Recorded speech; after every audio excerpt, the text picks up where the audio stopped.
बच्चों, कैसे हैं आप सभी। आशा करती हूँ आप सब बहुत अच्छे होंगे। तो बच्चों, आज हम पढ़ेंगे आपकी हिंदी बुक प्रज्ञान हिंदी व्याकरण कक्षा 7।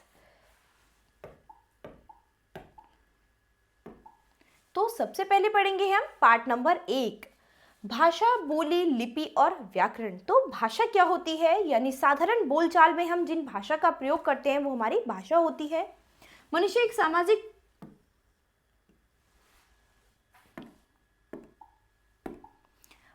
सामाजिक प्राणी है। वह अपनी आवश्यकता पूर्ति और विकास के लिए अपनी बातें दूसरों तक पहुंचाना चाहता है और दूसरों की बातें स्वयं समझना चाहता है।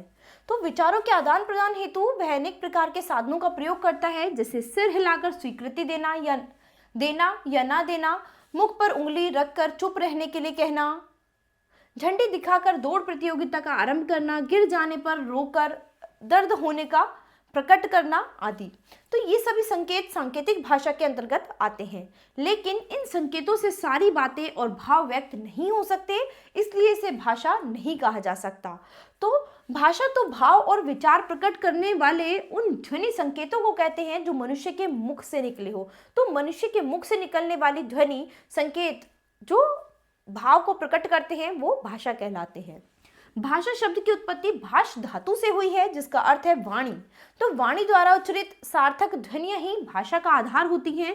भाषा द्वारा हम न केवल अपने विचार प्रकट करते हैं, अपितु दूसरे के विचारों को जान भी लेते हैं। इस प्रकार नए विचार जन्म लेते हैं तथा भाषा का विकास होता है।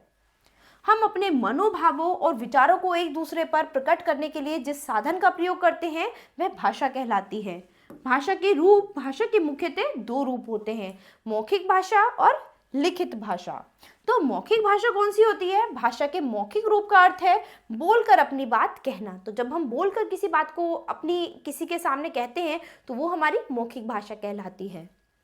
मौखिक भाषा ही भाषा का वह मूल रूप है जिसे हम समाज में रखते हुए सहज रूप में सीख लेते हैं। हम बोलकर ही अपनी बातों को एक दूसरे तक पहुंचाते हैं। इस प्रकार हमारे द्वारा मुख से बोलकर मन के भावों और विचारों को प्रकट करना ही भाषा का मौखिक रूप कहलाता है।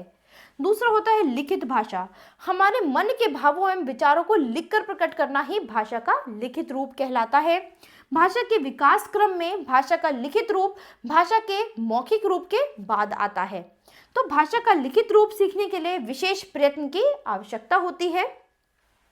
भारतीय भाषाएं। भारत में अनेक भाषाएं बोली जाती हैं। इनमें से भारतीय संविधान में 22 भाषाओं को मान्यता प्रदान की गई है। भारतीय संविधान की 8वीं अनुसूची में जिन 22 भाषाओं को मान्यता प्रदान की गई है वे निम्नलिखित हैं: हिंदी, संस्कृत, पंजाबी, उड़िया, कन्नड़, गुजराती, तमिल, बंगला, मराठी, मलयालम, उर्दू, असमिया, कश्मीरी, कोंकणी, बोडो, संथाली, मैथिली, मणिपुरी, सिंधी, नेपाली, डोगरी, तेलुगु। तो मातृभाषा क्या होती है? मातृभाषा वह भाषा होती है जो हम अपने माता पिता परिवार से सीखते तथा अपनाते हैं। अब पंजाबी परिवार के बच्चों को की मातृभाषा पंजाबी तथा गुजराती भाषी परिवार के बच्चों की मातृभाषा गुजराती होती है। ठीक है, तो जो जहाँ से बिलोंग करता है, जहाँ का रहने वाला होता है, उस परिवार के बच्चों की मातृभाषा वही कहलाती है।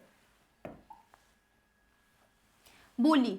जब कोई भाषा किसी विशेष क्षेत्र में बोली जाती है तो उसे बोली कहा जाता है। बोली भाषा का एक रूप है। बोली सब जगह अलग अलग होती है। अवधी, ब्रजभाषा, खड़ी बोली, बुंदेली, मेवाड़ी, मैथिली, भोजपुरी और गढ़वाली आदि हिंदी की बोलियों के रूप हैं।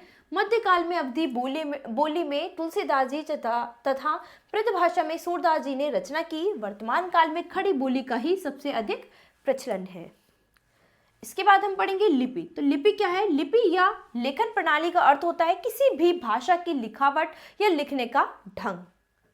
मौखिक ध्वनियों को लिखित रूप में प्रकट करने के लिए निश्चित किए गए चिन्हों को लिखने की विधि या ढंग को लिपि कहते हैं।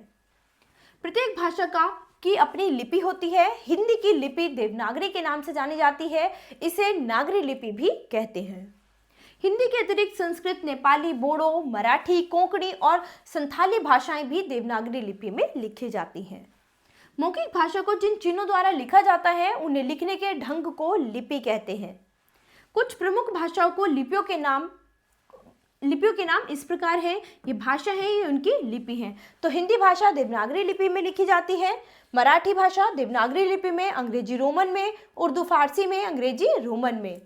जर्मन रोमन में, बंगला बंगला में, पंजाबी गुरुमुखी में, अरबी फारसी में और स्पेनिश रोमन लिपि में लिखी जाती है। इसके बाद है व्याकरण। तो व्याकरण क्या है? वर्णों के व्यवस्थित मेल से शब्द, शब्दों के व्यवस्थित मेल से वाक्य तथा वाक्यों के व्यवस्थित मेल से भाषा बनती है। ठीक है, यदि ये व्यवस्थित ना हो तो भाषा अर्थपूर्ण नहीं होगी, यानी इनको व्यवस्थित रूप से नहीं रखा गया तो भाषा का कोई अर्थ ही नहीं होगा, और जब अर्थ नहीं होगा तो वो समझ में नहीं आएगी, है ना। किसी वर्ण, शब्द तथा वाक्य का प्रयोग कहाँ और कैसे करना है, इसका ज्ञान व्याकरण कराता है, अर्थात व्याकरण भाषा के नियम आधारित कराता है। ठीक है, तो व्याकरण ही है जो भाषा के नियमों को आधारित करता है जिस पर हमारी भाषा निर्धारित है। भाषा के नियमों का वह शास्त्र व्याकरण कहलाता है जो भाषा के शुद्ध रूप और प्रयोग को का ज्ञान कराता है। व्याकरण के अंग। व्याकरण के 3 अंग होते हैं। पहला, वर्ण विचार। इसके अंतर्गत वर्णों के उच्चारण तथा लेखन पर विचार किया जाता है। दूसरा, शब्द विचार। शब्द विचार के अंतर्गत शब्दों के भेद, उत्पत्ति, व्युत्पत्ति तथा रचना संबंधी नियमों का उल्लेख होता है। वाक्य विचार।